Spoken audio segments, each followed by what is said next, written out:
Okay, we're live. We're ready to go. It's time for another great session of the Business Owner Mindset.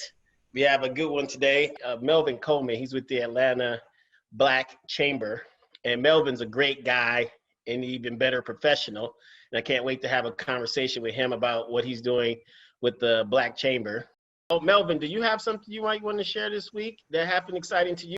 Every Tuesday morning is exciting because we have this conference call, and so it's always a whole bunch of great information. So I'm always excited. This is Wednesday, correct? So yeah, I'm still off the high of Tuesday morning. So that's it for me right now. So I'm going to get into the background so we can kind of set our audience and reset everybody in what's it like to be a business owner, and then we're going to go right into our conversation with Melvin. So what is the business owner mindset? What are we trying to do here?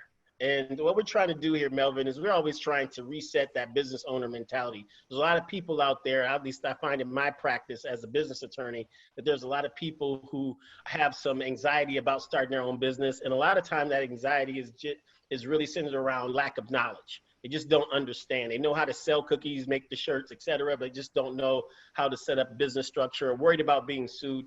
So what we try to do is we try to take all those easy topics off the table for them and make it a situation where they can feel comfortable about getting into business. One of the things that we talk to them about is understanding where they fit in Americans' lifestyle, and that there's only 2 to 8% of Americans who earn their money solely off their business.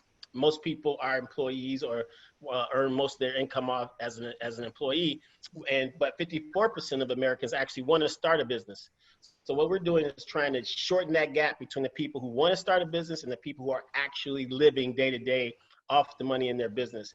And there's some commonalities I've found over my 22 years as a business attorney that have some commonality between what these characteristics of the business owners entail. We find that a lot of times it's about the way they think and the habits that they've developed over time that ultimately manifest themselves in the results that they have. So if we can try to reset everyone's habits, we can ultimately affect their results. So understanding, of course, that an entrepreneur has risk associated with it, because you're basically taking money that you get what you feel is coming safely and you turn it into opportunities that may or may not happen. What we're trying to do here is minimize the risk. But there's no doubt about that being an entrepreneur is you putting money at risk to have a higher long-term economic gain. So we try to do that by, massaging and reimagining and thinking process and say, okay, if I'm going to be a business owner, I really need to know how business owners think.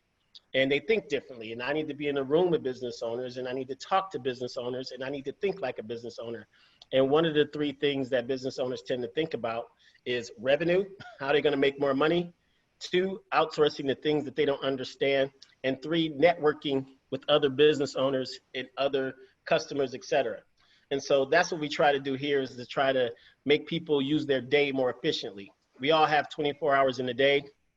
You're going to sleep for 6 to 8 hours. You're going to, traffic, workout, et cetera, for another 2 to 4 hours, which leaves you as a business owner 12 to 16 hours to generate money. So what we're trying to do is keep the people who focus in on revenue for those 12 to 16 hours and try to be efficient in how you use your 12 to 16 hours and not get bogged down in the things that don't make money.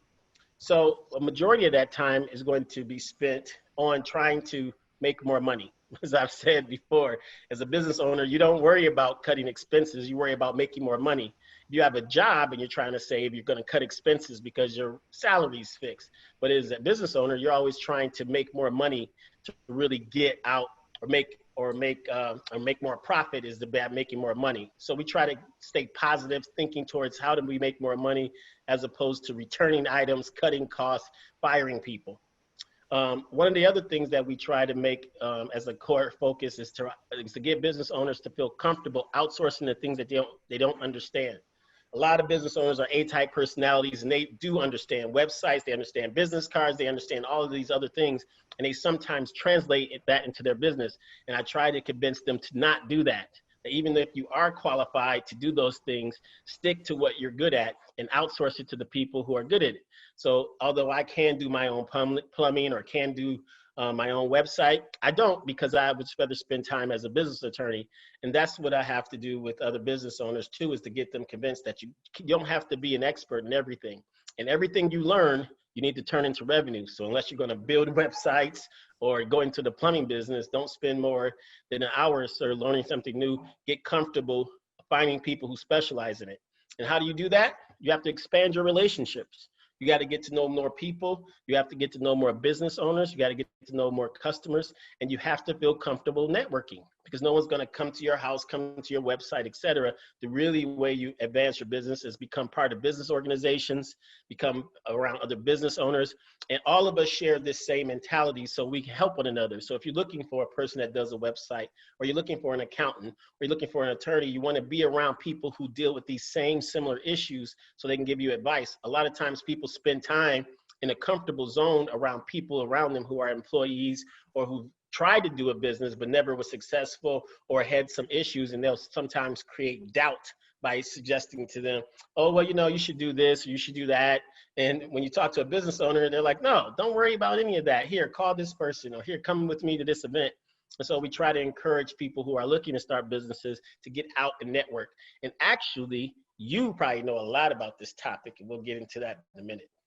Mm-hmm. So there are 3 execution phases that I talk about throughout some of the episodes about being a business owner that your mind kind of dances in between. And this is mostly targeted towards the startup business owners, that you're going to spend 60% of your time sort of in that structure phase, like, you know, bringing on investors or setting up your LLC and open up a bank account. These are all issues that are common among all business owners, right?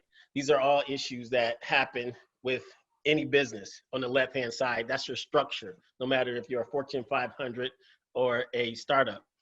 But when it comes to making money in your business, these middle hexagons, they vary depending on what kind of business you have. Some businesses don't have inventory. Some of them don't have need to do any sort of public relations, etc. And some of them do. So these hexagons in the middle are sort of driven by your revenue model and what you're trying to do.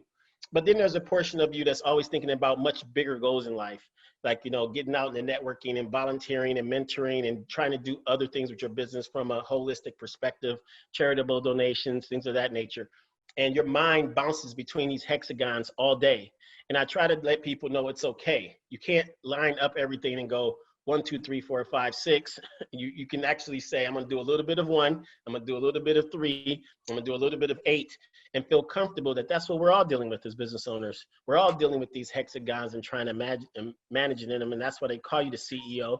And it's okay if you don't get everything done in one day. You just kind of got to keep all the plates spinning so none of them fall. And you can't spend one day on spinning one plate as a business owner. You have to kind of manage them all. So today, we brought you in to talk to us about a couple of these hexagons. I know you have a background in financial planning. I know you've been doing some networking, obviously, with the Atlanta Black Chamber. And then I know you also do some mentoring. So we're going to use this time in the next half hour to get into that conversation. So thank you for participating. Thank you for my cleanup, listening through my cleanup startup act. And let's get down to it. Is that, first of all, is that you? Because man, you're a sharp brother right there. I'm like, I love this slide. First of all, let's get the party started right. Yeah, that's you. Yeah, that's you. Good look there. Right? Yeah, I appreciate it. Yeah, thank you. Yeah, you know, and Melvin, you're one of the snazziest dressers around. I know you're always clean cut. When I see you dressed to the tilt, I'm always impressed by your fashion sense. So this was not a markup. This was probably something you shot on Saturday afternoon or something. Yeah, the pandemic, brother. I tell you, it's been a while since I was able to do that. So, yeah, we got to get out. We got to get out. Well, you'll do it virtually now, so you can just put on a virtual suit next time. Right. So, Melvin, we're in Atlanta. You and I are in Atlanta. I've talked before about how I ended up in Atlanta, but how did you end up in Atlanta? Great question, Dave. It was a career change from, I was leaving corporate America, and so I came to Atlanta to start my new career in the investment space. So I started with a brokerage firm. So that's what brought me to Atlanta. I did 15 years corporate America, Shout out to UPS, Big Brown Machine. That's my corporate background. So very grateful to them for training me and giving me all of that experience, that professional skill set you get in corporate, because that's, you got to, that's how they roll. But I came here, it was a career change for me. And so. Where are you originally from? So I'm an original, ready for this, DSGB. He's like, wait a minute now, don't give me any acronyms I can't figure out. I'm a down South Georgia boy. Okay. Savannah, born and raised. Oh, wow. Wow. I didn't know that. Right. So yeah. And Savannah's known for their ghost. Is that it? Savannah's known for great seafood and, great place to take the wife, the spouse, whatever. Of course, there's some little mystery stuff going on there as well. Well, this is Halloween month, so I thought I might throw that in there. Right. Well, good. So, so you're at UPS, and you just see all of this loveliness going on in Atlanta. What made you leave, and what are you doing now? So, corporate America, UPS chose me, I would say, because I was working there as a college student, as many people do. The whole part-time job, it's great while you're in school. And so I did that, got my MBA degree, and I thought I was going to Charlotte because that's like a financial center where the banks are, so I could get into banking and investments and all. But the manager at my UPS facility came to me and said, I heard you're thinking about leaving. We want you to stay. You got your education, and they knew me and they knew what they had, so they promoted me into management. And I ended up being there another almost 10 years in the business development department. So, So that's how that happened. But because it was never what I wanted to do, but it was a great job, good money. And, your family's all excited because now you're going to work in a 3-button suit. So you know the story. Yep. And I did it and it was good. But ultimately I knew that, hey, I'm not doing 30 years here. I wanted to do something else, and that's where that transition came in. And so I'm a registered investment advisor. I have my own practice now, but I did start with Raymond James for a few years in this space to get the licenses and just learn the business, and it was great. But being in Atlanta, there are a lot of Black entrepreneurs, and once that hits you, that bug bites you, you're going to take the plunge. And so I have my own private practice as an asset manager. That's interesting, because I think there is a plunge at some point if you worked in corporate America, and if you're listening on here and work at corporate America, you will feel it. And it hit me one day. I was working at a public company as a corporate counsel, and I'm sitting in the boardroom, and there's everyone around me making, $600-700 an hour and talking about agreements and indemnification, and I just didn't feel anything.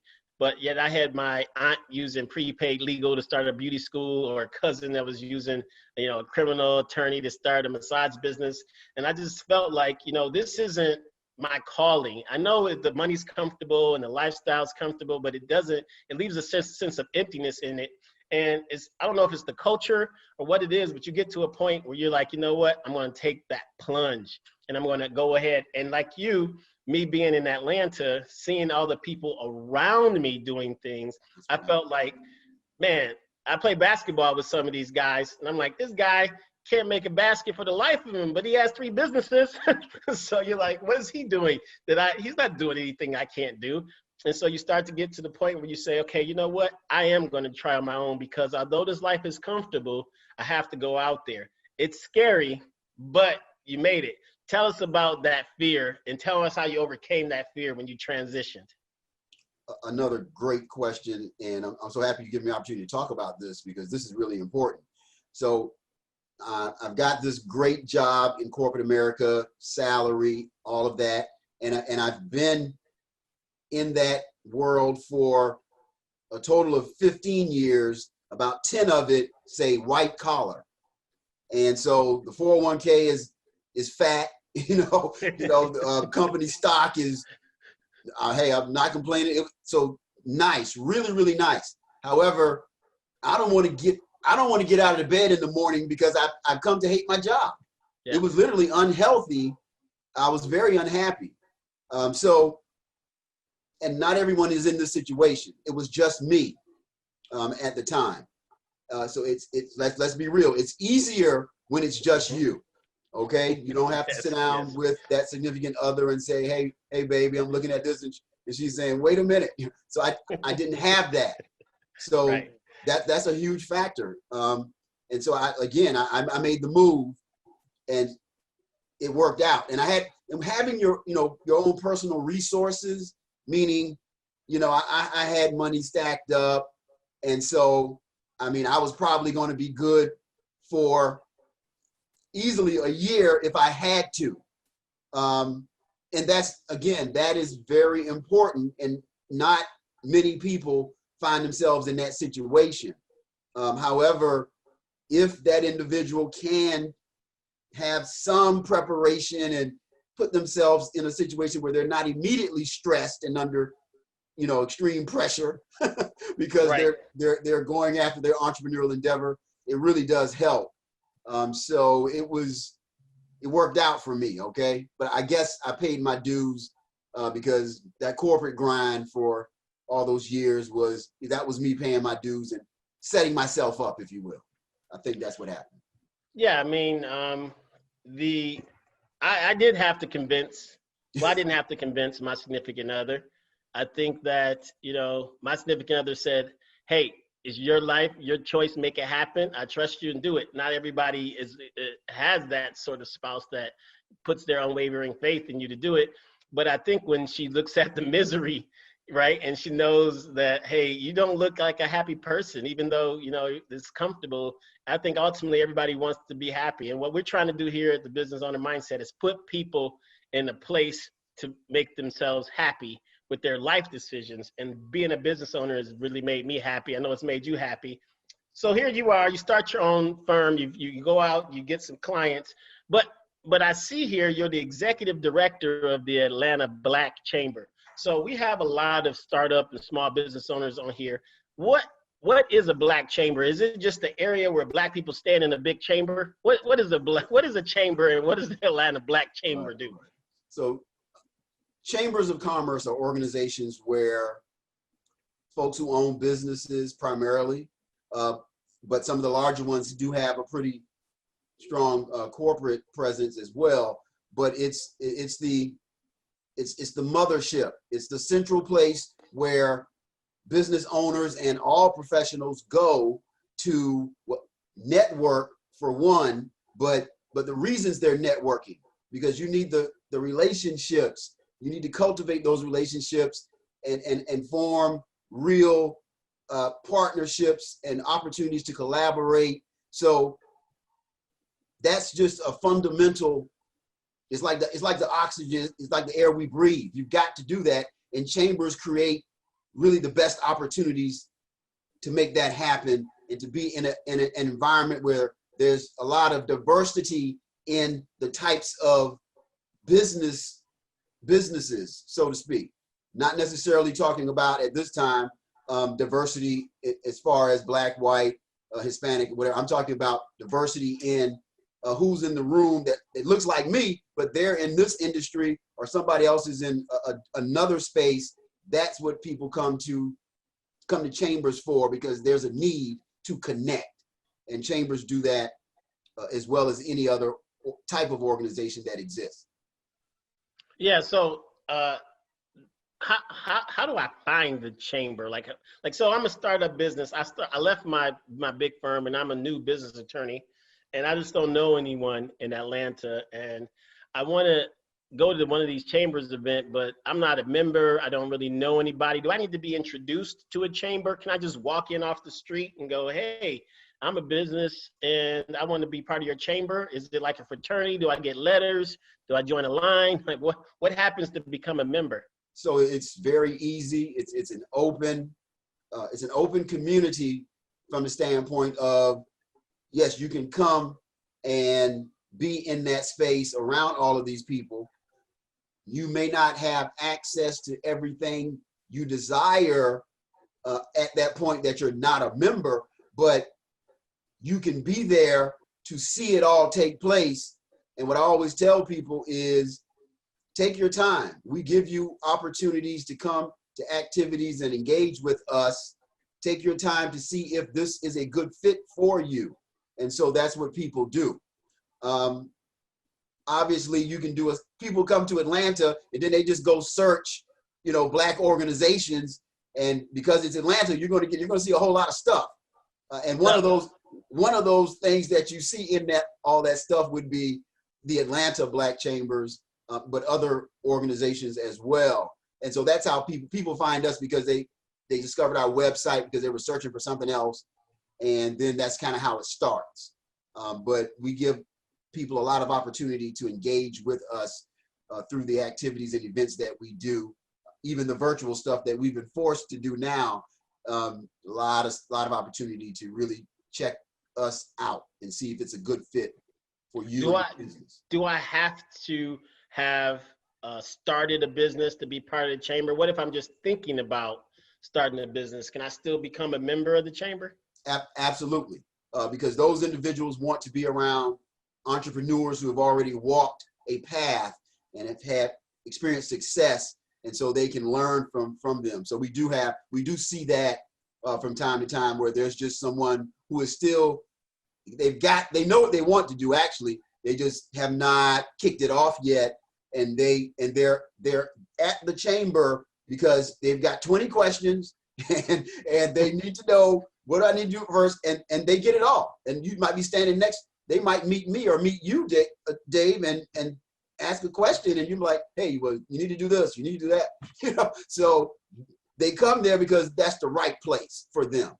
And they want to be there to soak up all of that knowledge and wisdom, which most people will share willingly, because we want to support each other. And that's the other thing about the chamber, is that environment is very, the energy is like, wow. And that's why they keep coming back, because this was amazing, being here and being able to connect with all of these people, all these Black business owners who are doing, whether it's X, Y, Z, or what have you. So that's a lot. The magic sort of takes place like that. That's actually what I was thinking when I first left and started in Atlanta, because I've been part of the chamber for a long time. I've engaged in my own practice, and so I've since left and come back. But when I first met you, it was through the first beginnings of the Atlanta Black Chamber way back when. Right. And I really enjoyed the people and the process at that time. And then now that you're the executive director, I think it's just taking off flying. I'm seeing all of the events that you're doing. I'm still a member. I just became a member again a couple years ago, right. Mostly through Star Walker, Think Positive, Drink Positivity. Don't forget our sponsor. But one of the things that you guys do that's pretty interesting is these Tuesday morning calls. You want to talk about these Tuesday morning calls that you do? Absolutely. And, it's become a staple in the community where people know about it because of its consistency. So every Tuesday morning, 8:30 a.m., the number hasn't changed in umpteen years. so if they don't know anything else, if they haven't seen any marketing for any type of event or whatever, they know Tuesday morning I'll just get on the conference call, put the phone on speaker while I'm maybe working at my desk, and I'm going to hear all of this great information. I might even hear David Walker might be doing a member spotlight or something. So those calls have really provided an opportunity for entrepreneurs and people who are not entrepreneurs, because now everybody's on the call, just for the information. It's like, I know where to go, I know where to be. It's easy. It's not even a Zoom, so I don't have to worry about, I don't have to worry about being on video or not being on video. It's literally a conference call. So it's very efficient, very simple. It's simple and powerful is what it is. And it's 8:30 to 9:15. So it's really 45 minutes and you're done. And you probably heard from 2 or 3 people. You might have heard from somebody from an Atlanta City Council, some elected official, maybe somebody from corporate, maybe a business owner, entrepreneur. It's just amazing, what we're able to do in those 45 minutes. But there are people that swear by it. They won't miss it unless they got a death in the family. And you start on time and end on time. And guess what? They don't even know if you're Black or white on the call, which brings me to another question. Is this only for Black people? Can non-Blacks be part of the Atlanta Black Chamber? So you've been asking me some great questions. That might be the best one. It just came up about a week ago. So, who we are, what we do, what we stand for, our mission, it does not change. So if you are not Black and you want to be a part, you understand who we are, what we represent, and how that mission does not change. And so we have white members, and they love it. And some of them, they're just really savvy business people, because there's this one white member. She does, a lot of Black females have issues with fibroids, and so her product, that's the industry she's in. That's what she does. Okay, and so Black females are her market, and she does very well, with being a member of the chamber. She will sponsor different events and things like that, because it makes business sense for her to be a member of our chamber because of the demographics. So that makes a lot of sense. Yeah, we have that. We have some of that. Mm-hmm. So, I mean, you and I are both entrepreneurs. We tend to have a positive outlook on life. It hasn't been a great 2020 for the Black man in general. What is the state of the Black business owner, if you had to give a sort of a synopsis of how we're doing in this pandemic? Are we shutting down? Are we growing? Is it, same as usual? Has the government worked for us, against us? What is your general feeling about the state of the Black business? So I'll start with the pandemic shed light on two disparities. Okay, and they both have to do with health. Okay. One is in the Black community, and I would say for all of us Black people, but then especially the Black male, the health disparities, you can see it. The virus has hit us, or the impact of the virus has really been hard on brothers. So the health disparity, it shed light on that for the world to see. A lot of our pre-existing, health issues and things, that it all ties back to some historical stuff and a lot of the social injustices and everything, because we don't have access to healthcare and all of that. But the other health component is the health or strength of our businesses. Mm-hmm. So the pandemic put a lot of pressure on Black business owners. And if so, the Chamber's mission is competitive, profitable, sustainable, Black-owned businesses. And that third dimension, the sustainability, is the most critical one. You've got to be able to survive or get through the storm to get to the other side. The number that they keep harping on is 41% of Black-owned businesses will not survive, have to shut down and won't be back. So the pandemic shed light on those two different health categories, if you will. Our personal health, but then also the health of our businesses. So it's been tough. It really has been tough. And I can talk a little bit about the stimulus as well, but I'll stop here in case you want to take it someplace else. Yeah, no, I think that this is all very helpful information. It's things that, we tend to look at from a macro level, but I think we see it here in Atlanta as micro, because as you mentioned, it's, Black Mecca, Black business, Black wealth. And it would seem as though Atlanta, would be the spotlight in the country to see how the Black businesses are doing. There is a real big push to, buy Black and bank with Black and, be and support our own and get into our own. Is there anything that you've seen that's directly benefited from that movement? Are we starting to circulate dollars in our community? Are there opportunities that maybe people are more conscious of now that maybe they weren't as more conscious of? Have you seen anything that sprout out of this from our Black economy because of what's happened? Yes, and yes, some more. Okay. I mean, dude,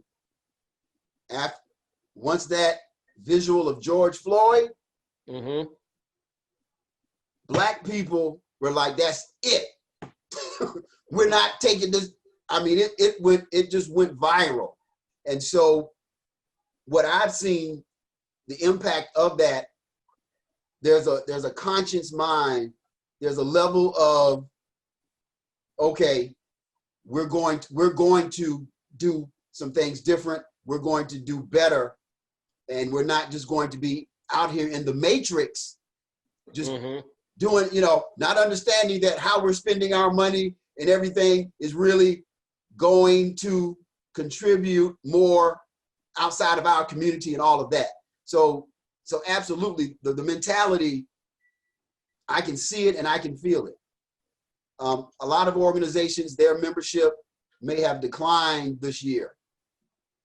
The Black Chamber, the ABC, our organization, it went this way, brother. That's great. And that's what we need. I think that you're right. I think that part of the makeup of America is to make other Americans feel like they shouldn't be. You wouldn't want to be a Black American. They put out stats. This is what's happening to Black Americans when it comes to COVID. This is what's happening to Black Americans when it comes to businesses and how we're being treated. But you and I, being Black, being part of the Black Chamber, they're not talking about the businesses that are coming up out of here. We're not talking about the new businesses that are starting, the people who are fed up with corporate America and microaggressions that happen, who want to start their own business. And like you, I've seen a significant uptick in people saying, I want to do something myself. I want to participate in this economy on my own, and I want to do it in a safe environment. And it sounds like Atlanta Black Chamber is advancing that cause. Do you guys do anything associated with the politicians and, stomping, in Washington on behalf of Blacks? Do you guys do anything political associated, any sort of PACs, any economic interest in this election coming up? A couple of things. So the Chamber has several committees, one of which is the Governmental Affairs Committee, where we do focus on policy and also on which candidates represent what's in our best, say, economic interest. So we are active in that space. Because we affiliate with the USBC in DC, which is the US Black Chambers, they do a lot at the federal level. And so, and then it trickles down in terms of, the communication. And so we're all on one accord as to, hey, this is what we're doing. So yeah, we are active in that policy space. Absolutely. Absolutely. And there was something that I was going to drop. So you were talking about stimulus, folks who want, like, hey, I want to start my own business and do that. The Black consumer, we have to talk about the Black consumer, because I like to tell people the Black consumer is prolific. And so when you think about LeBron James, you think about Serena Williams, they are prolific athletes, superstars. Black people as consumers, that's who we are. That's the analogy. We're prolific consumers. You can't spend money like us. We spend money we don't even have. We run up the credit card. When I say we don't even have it, I mean the credit card is maxed out. And trust me, Target, Walmart, Macy's, they don't care about the credit card, because that's a transaction for them. They don't care. So we're prolific consumers. It's not a good thing. However, there's power in that level of consumerism, because the economy is driven by spending. So when all of these now Black people are saying, where's a Black? We're getting calls like, where's a Black? I'm looking for a Black-owned this. I mean, just people want to spend money at Black-owned businesses. So I did want to make sure that we at least put that out there. That's a part of this movement. The average brother or sister that is working a 9-to-5 job and is not an entrepreneur, they understand that their role to play in this process for us is, you've got to have a focus to spend your money not over here but over here, and keep it in the community. So just wanted to put that out there, and we see it. I think that's a great point. I think we got to put prolific spenders. We got the all-time world record on spending. That's funny. Bruh, prolific. It's true. It's very true. And I think positivity and the things that we've done with our brand and giving back, we're working on some scholarship programs and things like that, because I think as entrepreneurs, if people are going to come to us and spend money with us because we're Black businesses, we owe that to the community to put something back into that community to make sure your products and not just available for the community, but that you're intentional about your purpose and helping the community. And we do a lot for breast cancer. We donate to all the business leagues. We donate to Atlanta Business League and the Black Chamber and the Georgia Minority Supplier Development Council. So Melvin, if you're thirsty, that's your own fault, because you need to send somebody up to the warehouse, right, pick up the positivity. Because if you don't have it, that's on you. I need some too. I'm going to get some of that, my brother. Yes, you get some. So what's the cost to be a member? Like, how much does this cost? Is it $1 million? Is it $100,000 a year? What are we looking at in terms of, I want to come a chamber? How much I got to pay? So there are a couple of different options for that individual, which we call a solopreneur. Okay. In which there are many that fall into that category. So there's the annual, where you say, okay, I just want to do my stuff annually and be done with it once a year. So that is $295. Okay. And we have people who go for the monthly option, which is $29 a month. So Okay. those are, and most of our membership would fall into that category, but we do have, say, larger businesses where it may be a partnership, it may be a husband and wife, or it may be a team of people. And so that starts at 500. It just depends on how large that organization is, but that starts at 500. And that's on, and that's on the website.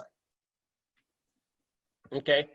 And then, so I guess, Shar, I wanted to ask if there's any questions on chat or Facebook Live for Melvin. This is all great dialogue. I know that we don't have any problem being unapologetically Black in this day and age. I think that all of the veil of political correctness may have been ripped away when it comes to protecting our lives at this point, and that you have to sometimes target and educate our own people. And it's not to the detriment of another race or another culture. It's just what we need as people. And if you have the right mind and spirit, you don't take this as being exclusive, but more inclusive, and everybody else could join. Shar, do we have any questions that on chat or Facebook? Well, no, I haven't seen anyone posting any questions. So if anyone does have a question, feel free to unmute yourself and let us know. You can also just go ahead and post your question on our Facebook Live. And while we're waiting for people to kind of chime into that, I did want to ask Melvin, did you want to take an opportunity to talk about the Essential Wealth Management platform? Just, briefly talk about what you do as an entrepreneur there. Thank you, Shar. So the Chamber, we're all entrepreneurs. Everybody has a business endeavor, and that's why they came to the Chamber. Same thing goes for me. So I am a registered investment advisor. I focus on managing money in the stock market. And so I'm actually less of a planner type. I'm more of the guy who is actually making decisions about, hey, I'm about to make a killing on Peloton or something. Right? So yeah, what's amazing is that we're on Zoom right now, and Zoom has been one of the best performing stocks, man. It's crazy the stuff that happens in the market. So that's really who I am. And so I have clients, and I manage their investment account for them. And there's a management fee, and that's how I make a living. So yeah, that's what I do. And what's next for me, Dave, is I'm actually going to begin to teach the market and the process of investing, but also trading. So because it's what I've been doing for 15 plus years, and yeah, and I just feel like our community, we need to at least get over, there's a fear of the market to some extent. And I think the way you conquer that is with education. Right. Because yeah, it's a powerful opportunity for our community to really start to engage a little bit more. Yeah. Yeah, I think Is that that when you look at the arc of the Black entrepreneur and the Black business owner, and after we've survived the period of kind of how do I start a business, ultimately you get into a space of how do I grow, get into other businesses, because you realize that leaving your money in a bank account or in your mattress only going to make you a certain amount of money. And it's interesting that I'm seeing people now do private equity investments and want to invest in other businesses and want to understand that, hey, my money's sitting making 1% interest or whatever it is now, is practically pennies, versus saying, hey, I want to put it into the market, or I want to put some into another business and take, a little bit more risk. And it's really awesome to see that we're starting to move a little bit past towards the basic and start getting into some more advanced wealth management. So yeah, Mm. man, I wish you well in your business and everything else. We have some people on the Zoom. Stacy, you've been on here. Do you want to say anything or say hello, or are you just mad at me for calling you out? All of the above. All of the above. All of the above. Dave, thank you for let me do my video.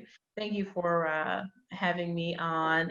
And yeah, I've always been a big supporter of the business owner movement. I think it's a wonderful platform for business owners to get information and just be able to propel and move their business forward.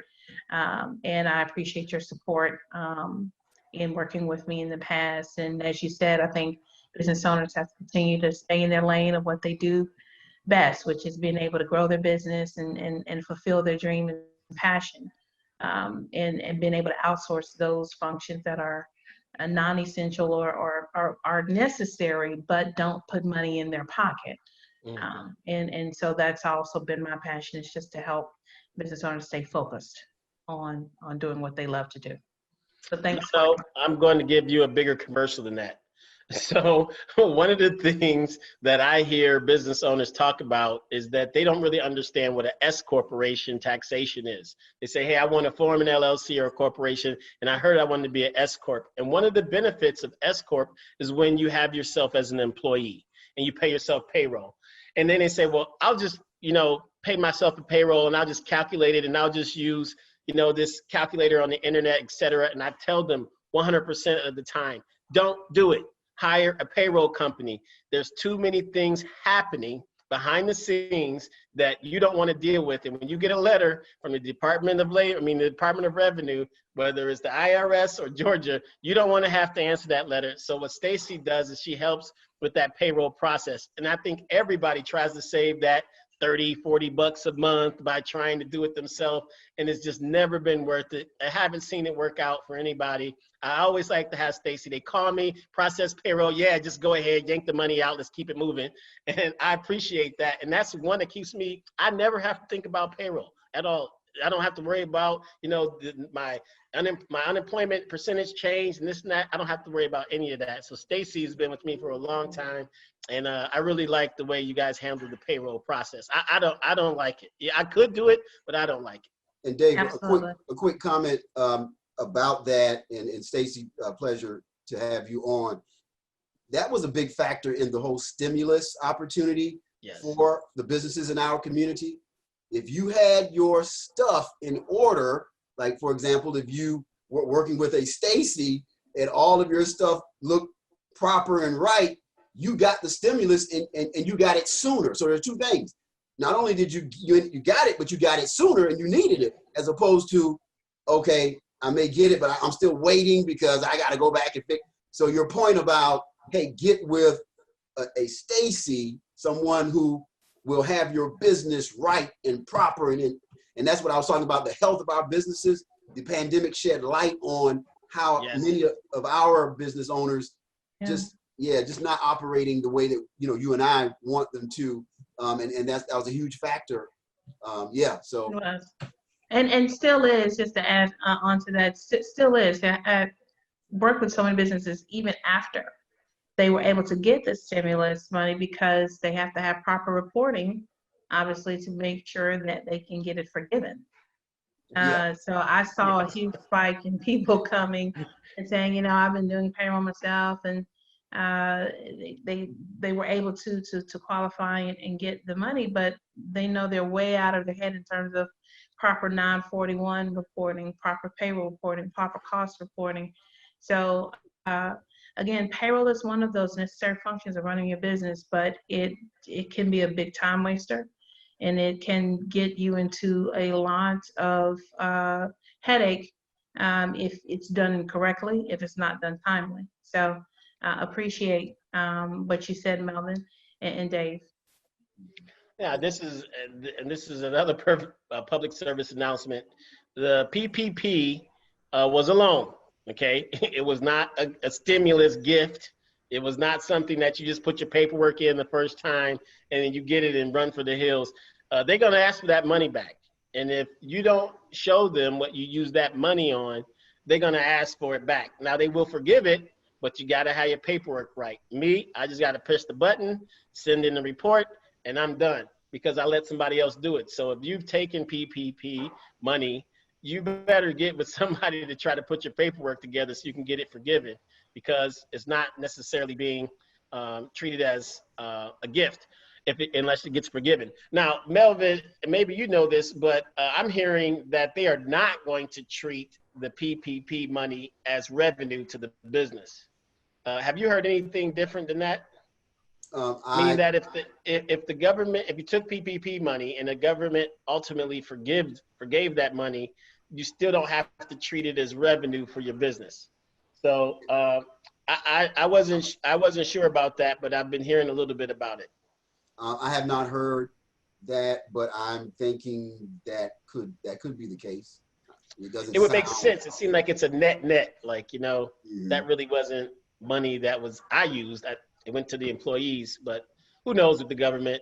Who knows with this administration? Who knows what could be the next administration?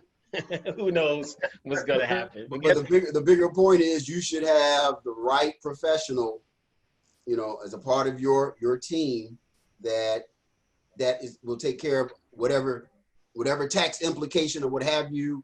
Yeah, that's the point, is that you're not trying to figure this out yourself, because you get all twisted up real quick. Yeah, real quick. So you have any comments that you want to share with us, or any upcoming events you want to tell everybody about? We got a few more minutes here before we say goodbye and eat dinner and whatever you're planning to do. You have anything you want to share with anybody?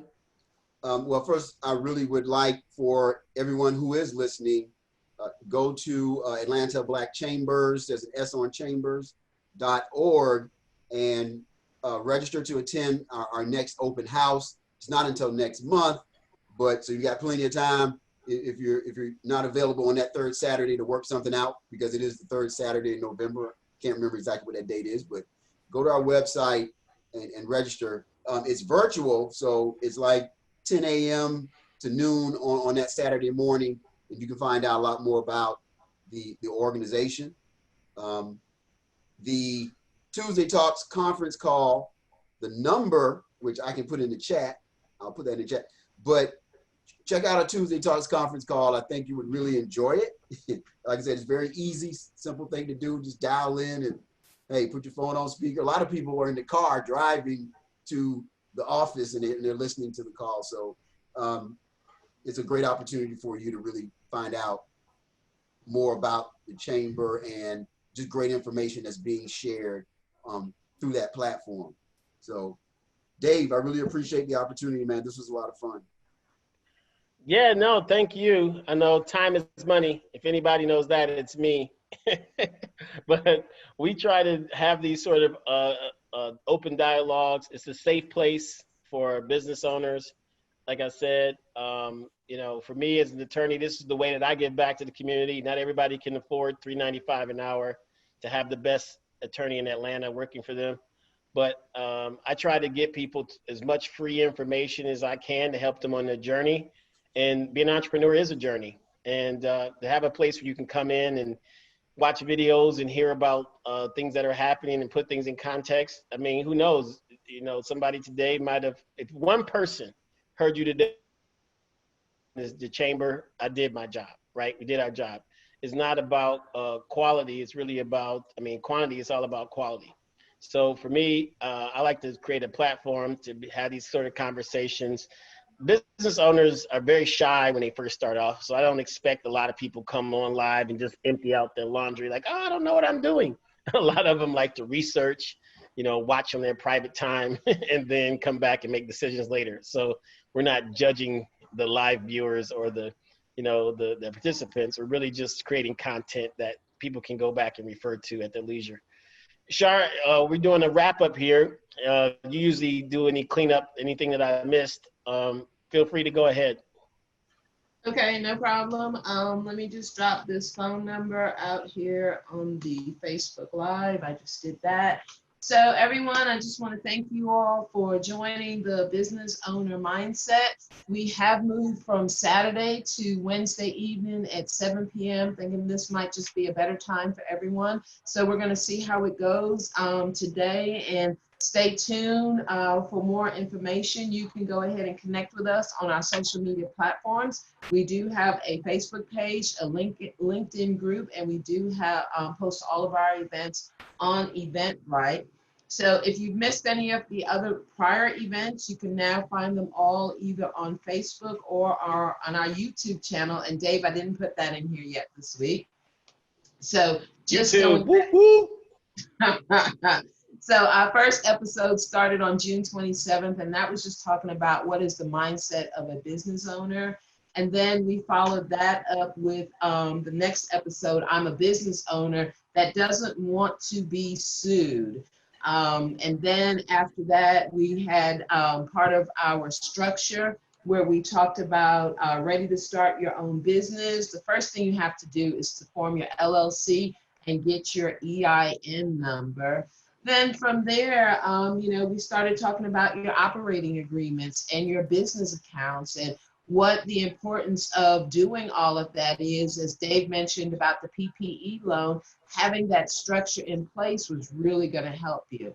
Then Dave was having football withdrawal, so he brought his good friend Spencer Charles on, and we talked about what it looked like being an NFL owner in 2020 pandemic. And then we went into some of the other necessary things, your business license and your insurance. I mean, do you really need them now? And the answer is yes. Again, we talked about taxes. Why is taxes important? Because if you got to pay taxes, that means you made some money. So that was actually some good news. Last week, we had Nikia Malicio, where he talked about strategies to avoid customer turnovers by get, keep, and grow your business. And Melvin, again, today, we just want to thank you for coming on and talking about the Black business owner, Black banks, and Black wealth, and how Atlanta really is the Black Mecca. So everybody, just remember, open your minds to open your business. And don't forget that, hey, we want to support our sponsor, Positivity Alkaline Water. So you can go out to our website, which is positivitywater.com, and go ahead and order your first case. By the way, if you join our Facebook page, we'll be doing a free case giveaway later on this month. So you may actually be able to come out and grab a free case of water. So again, everybody, think positive and drink positivity. So it's good, Melvin. It's good, Melvin. We're going to get you. You come over, send somebody over to the warehouse. It's good. We're going to get you some water. You're going to feel positive. I've been running every weekday for the last 7 weeks. My neighbor even got me this book. 5 miles. 5 miles every day. It's called Running and Being. So I'm not going to probably read it. I'll probably let my kids read it and give me a book report on it. But it's given me a lot of energy drinking alkaline water, and positivity tastes good, man. It tastes really good. So it really does. Make sure you get some. It's been a while since I've had some, but I'm going to be reaching out so I can get a case. Absolutely. I will be doing that. Sure, I corrected the number in the chat, and maybe you can make that correction if you put it on Facebook. No problem. Yeah, I got it. For the conference call. Thank you so much. And this has been fun, man. So Dave, you have got to do your presentation for the chamber. Okay. And what I mean by that is, we're doing these virtual events, so you can have your own event. It'd be a chamber event featuring David Walker, business attorney, and you got a ton of stuff. You decide what you're going to present, but it could be some of the cool stuff you just showed me here this evening. Sure. And we'll be able to promote BOM, business owner mindset. That's right. And All right, good. Bring some. You hear that, Shar? Yeah. Bring some. I got energy. you covered. Yeah. Melvin said we can present to his whole organization. No problem. Yeah. I mean, we'll pick a date and do an event. Yeah. Hey, man, no problem. It's all love. It's all love. Everything we're doing is meant to advance the goal of these business owners and help people get on their way. Like we said offline, without business owners, there could be no Black Chamber, and there certainly can't be any business attorney. So we need them to get started. Absolutely. Well, again, Melvin, thank you so much, and we'll connect and figure out what is a good date and time for us to bring the business owner mindset to the Atlanta Black Chambers of Commerce. So everyone, I just want to encourage you, remember, open your minds, because you never know what information is going to come to you. And once you open your minds, that's going to give you all of the details, all of the motivation that you need to really open your business. So thanks again, and we'll see you guys next time.